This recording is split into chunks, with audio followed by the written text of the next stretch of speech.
Winter, 1775. George Washington has a problem that could end the American Revolution before it truly begins.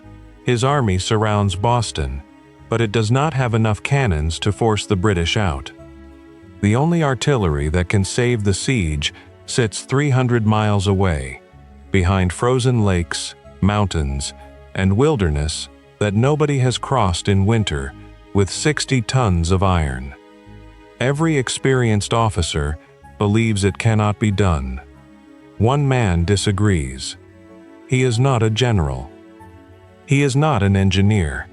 He is a 25-year-old bookseller from Boston, and what he is about to attempt will change the course of American history. This story is not really about cannons. It is about what a person can become when the world needs something that does not yet exist. Henry Knox did not rise because someone trained him. He did not rise because someone recognized him.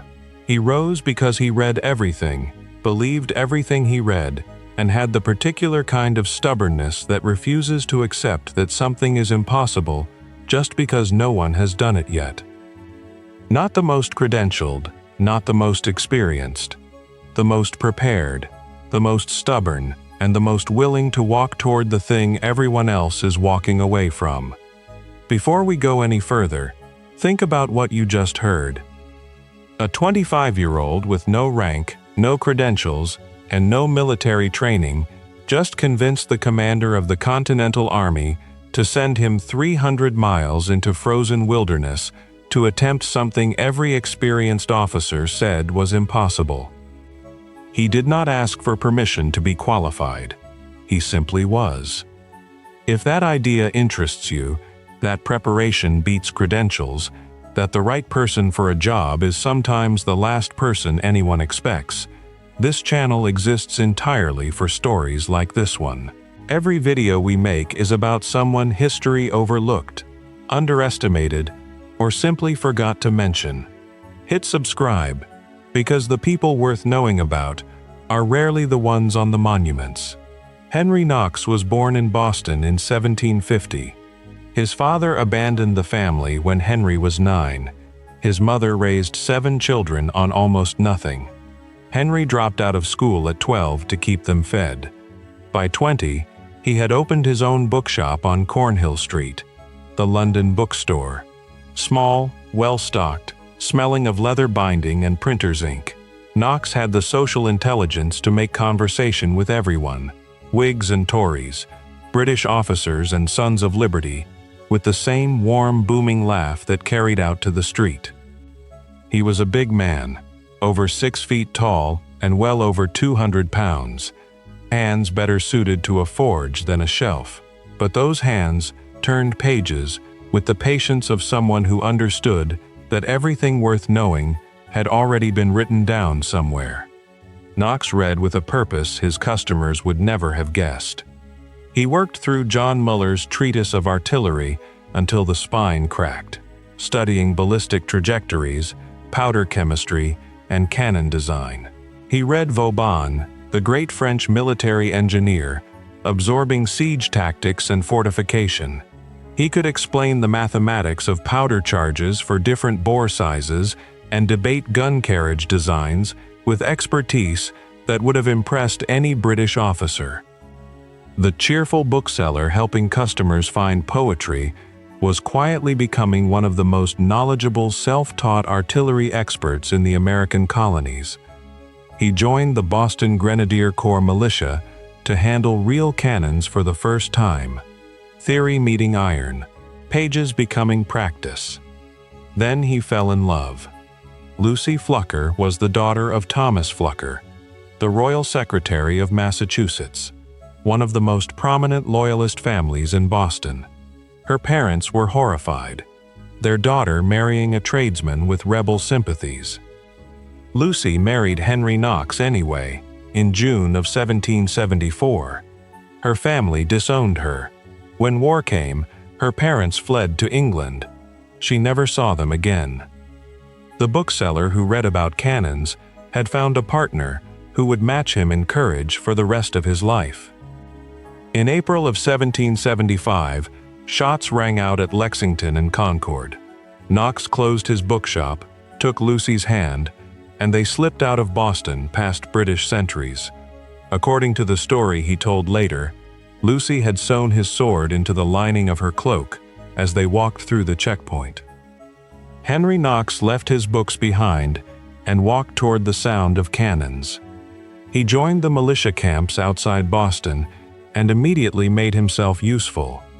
His years of reading paid off almost overnight.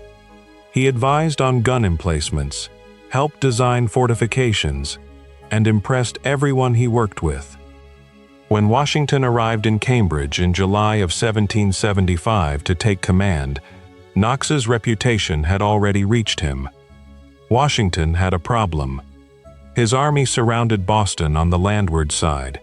It should have been a winning position, but the Royal Navy controlled the harbor completely, warships resupplying the British garrison at will from Halifax. Without heavy artillery, Washington could not threaten those ships. Without that threat, the siege ground on indefinitely. At one point, his army had fewer than 9 rounds of gunpowder per man. Men were going home. Enlistments were expiring. The Continental Army was not being defeated in battle. It was dissolving. Knox came to Washington with an idea.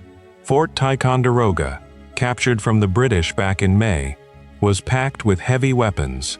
Cannons, howitzers, mortars, sitting unused 300 miles away. Knox proposed going to Ticonderoga, selecting the best pieces and transporting them to Cambridge. In winter, through the wilderness of upstate New York and the Berkshire Mountains, Washington had run out of other options. He said yes. On November 17, 1775, he commissioned Knox as colonel of the Continental Regiment of Artillery and sent him north. Knox was 25. He had never commanded troops in the field and had never supervised a large-scale logistical operation. He had, however, read a great many books about exactly these kinds of problems.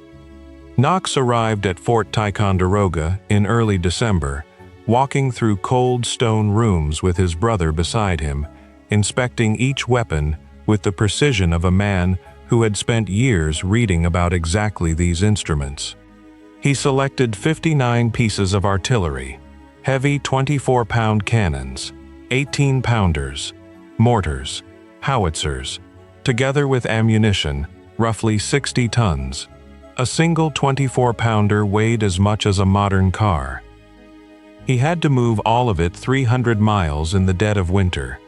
His plan: 42 heavy sledges, 80 yoke of oxen, a flat-bottomed scow to ferry the weapons down Lake George, then overland east to the Hudson River, near Albany, southeast across the Berkshires into Massachusetts.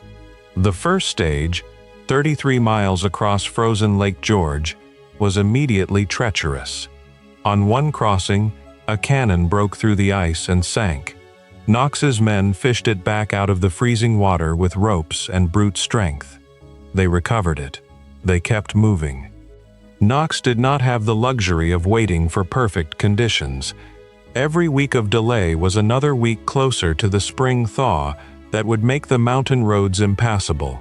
He had to move through conditions dangerous enough to kill him and uncertain enough that success was never guaranteed. That tension defined every day of what he called the noble train of artillery. The Hudson River crossing was another nightmare. The freeze had been inconsistent. Knox sent men ahead with axes to test the surface, listening for the groaning that signaled thin ice. On at least one crossing, a cannon broke through again and had to be hauled back out. Knox recorded these disasters in his journal with exhausted patience. He never suggested he considered turning back. This was the risk-taker at full stretch. Not reckless, not fearless. Afraid of all the right things, and doing it anyway. The Berkshire Mountains stood between Knox and Boston. Steep forested hills, frozen dirt tracks too narrow for the sledges. Knox's men had to chop down trees on either side just to make room. Going uphill was backbreaking. Progress slowed to a mile or two a day. On Westfield Mountain, The caravan spent an entire day moving less than a quarter mile. They kept moving. Going downhill was terrifying. A loaded cannon sledge on a steep descent is an uncontrollable battering ram. Knox's crews wrapped chains around tree trunks and lowered the sledges down the slope in controlled stages, one agonizing yard at a time. Sledges broke loose and careened.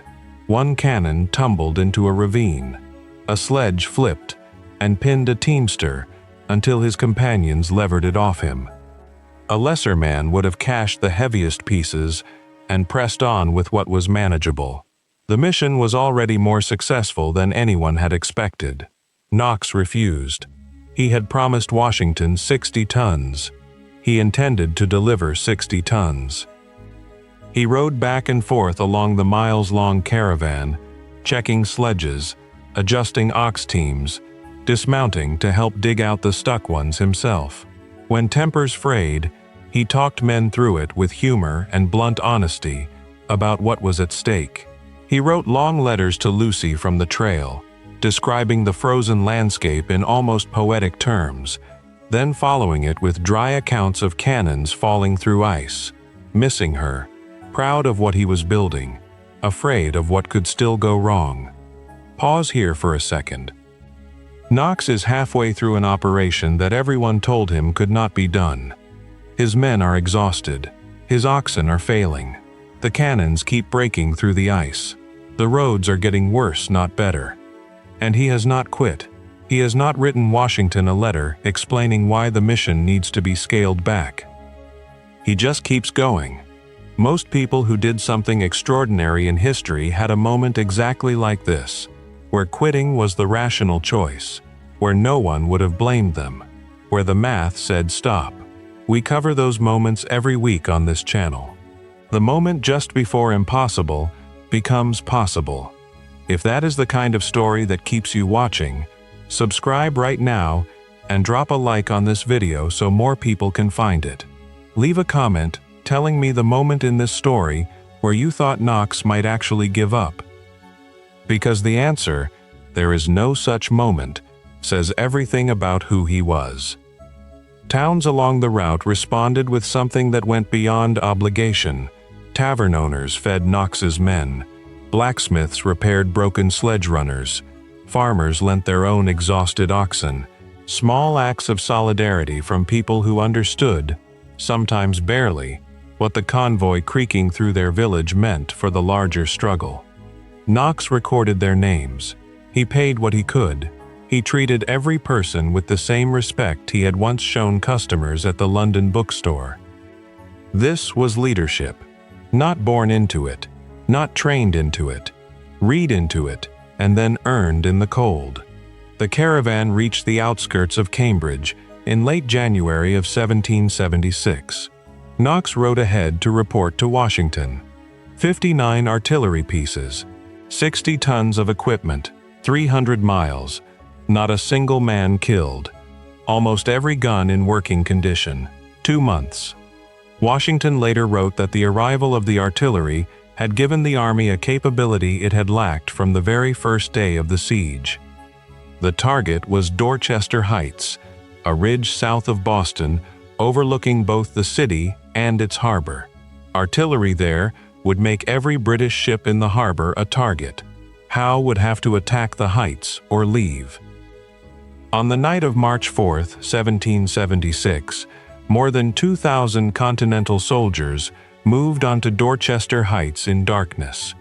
They carried prefabricated fortification frames on their backs, dragged Knox's cannons up the slopes on ropes, and packed barrels with earth and sand as breastworks. The ground was frozen too solid to dig, so they built above it. They worked in near total silence, thousands of men constructing a fortress on a ridge, while the British garrison slept below.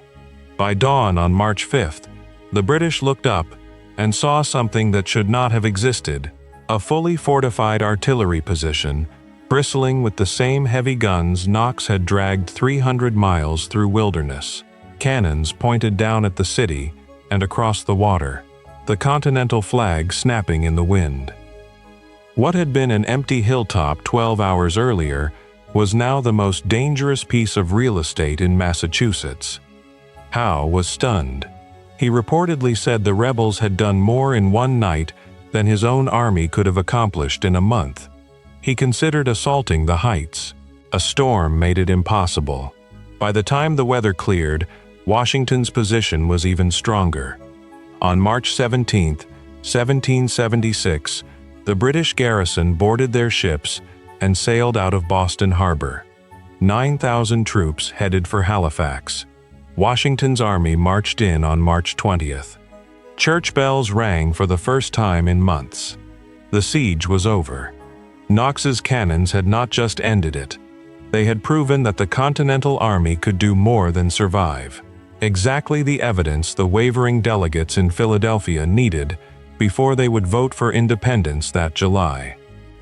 The man who made it possible was a bookseller who learned about cannons by reading his own merchandise off the shelves of a shop on Cornhill Street. Knox did not stop at Boston.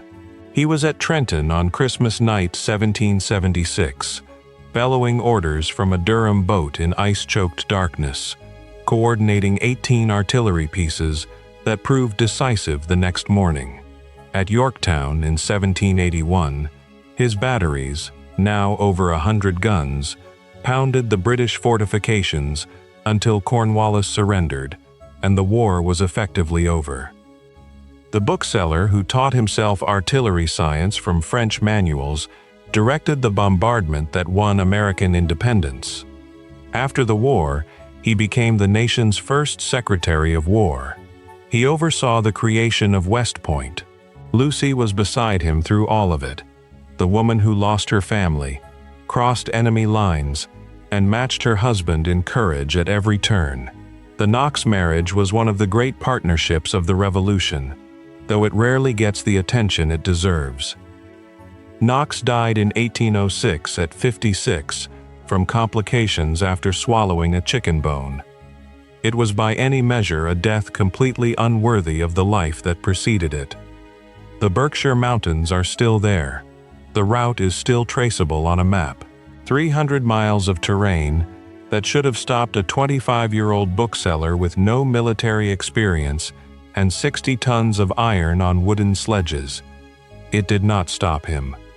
Knox's cannons still sit in museums across New England. Some bear the marks of the journey, scratches and dents from being dragged across frozen rivers and lowered down mountain roads on chains. Henry Knox did not wait for permission to be an expert. He read, he practiced, he showed up, and when the moment came, he was the only person in the room who actually knew what to do. The transformation from bookseller to hero was not luck, not connections, not the right credentials. It was one man preparing for a moment he could not have predicted, in a world that had not yet given him any reason to believe the preparation would ever matter. Until it did. Here is what I want you to do right now. Go to the comments section and answer honestly. Before this video, had you ever heard the name Henry Knox? Because if you had not, then Washington gets the credit for a siege that Knox made possible. The monuments go to the names everyone already knows, and the bookseller who dragged 60 tons of iron through a frozen wilderness gets a historical marker on a road most people drive past without a second thought. That is the gap this channel exists to close. Every week we find a story like this, a person who changed history without getting the credit, a moment the textbooks glossed over, a name that deserves to be said out loud. Subscribe now and turn on notifications. The next video is already in the works, and it will make you question everything you thought you knew about one of the most famous moments in American history. Had you heard of Knox before today? Drop it in the comments. And if this video taught you something, share it with one person. Not just because it helps the channel, though it does, but because Knox spent his entire life making sure the right information reached the people who needed it. The least we can do is return the favor.